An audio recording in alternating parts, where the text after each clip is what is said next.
목사님, 영성훈련을 받고 있는데 자꾸 마음이 오르락내리락해요. 업앤다운이 왜 이렇게 심한 걸까요? 심지가 견고하지 못해서 그래요. 이사야 26장 3절에 주께서 심지가 견고한 자를 평강하고 평강하도록 지켜주신다 그랬어요. 왜? 그가 주를 신뢰하기 때문에. 이 업앤다운이 심한 것은요, 이게 내면이 약해서. 내면이 약한 사람은 아주 작은 일에도 마음이 막 흔들려요. 아무것도 아닌 말 한마디에 치명적인 상처를 입고 작은 문제 앞에서도 세상이 무너진 것처럼 요동하죠. 그럴 때 있죠? 네. 예. 일어나지 않은 일을 막 먼저 두려워하며 다가온 문제를 직시하지를 못해. 신앙생활에도 기분이 좋을 때는 뭐든지 다 할 수 있을 것 같아. 막 열정적이야. 근데 기분이 조금만 상한 일이 생기면 아무것도 못할 것처럼 막 낙담하죠. 맞아. 그런 일 많았죠? 네. 예. 신나게 이야기하며 떠들다가도 갑자기 침울해지기도 하고 또 모든 것을 바칠 것으로 막 헌신하다가도 언제 그랬냐는 듯이 돌변하기도 합니다. 이런 업앤다운의 증상은 내면이 약하다는 것을 보여주는 거예요. 동시에 두 마음이라는 것을 보여주는 거예요. 두 마음은 하나님과 우상을 동시에 추구하려는 이중적인 마음이에요.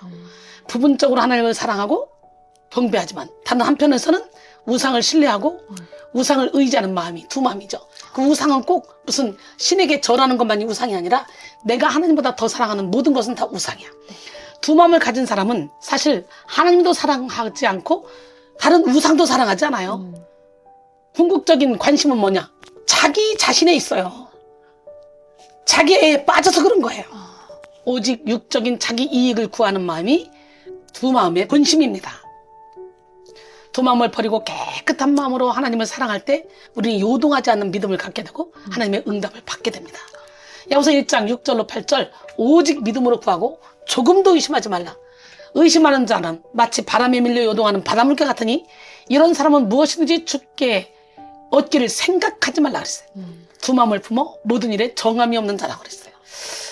야고보서 4장 8절도 보니까 하나님을 가까이 하라. 그리하면 너희를 가까이 하시리라. 죄인들아 손을 깨끗이 하라. 두 마음을 품은 자들아 마음을 성결하게 하라 그랬어요. 그래서 영성훈련 받는 것은 마음을 성결하게 깨끗하게 해서 예수를 닮는 거예요. 우리의 내면은 순전한 마음으로 예수 그리스도를 기쁘시게 할수록 건강해집니다. 주님의 뜻에 따라 살아가면 살아갈수록 자유로워지고 주님을 찬양하고 높여드리면 높여드릴수록 아름다워집니다. 업앤다운이 심해서 힘들다면 예배에 집중하면서 자꾸 마음을 비워보세요. 힘을 키우시기 바랍니다. 아멘. 속사람의 힘을. 육적인 이론과 욕심을 다 비우고 하나님께 집중해서 속사람의 힘을 키우면 견고한 믿음이 생겨요. 무슨 일이 닥쳐와도 요동하지 않는 마음으로 하나님을 기쁘시게 하는 삶을 살기 위해서 우리 먼저 속사람을 새롭게 합시다. 고린도서 4장 16절로 18절 그러므로 우리가 낙심하지 아니하노니 우리의 겉사람은 낡아지나 우리의 속사람은 날로 새로워지도다.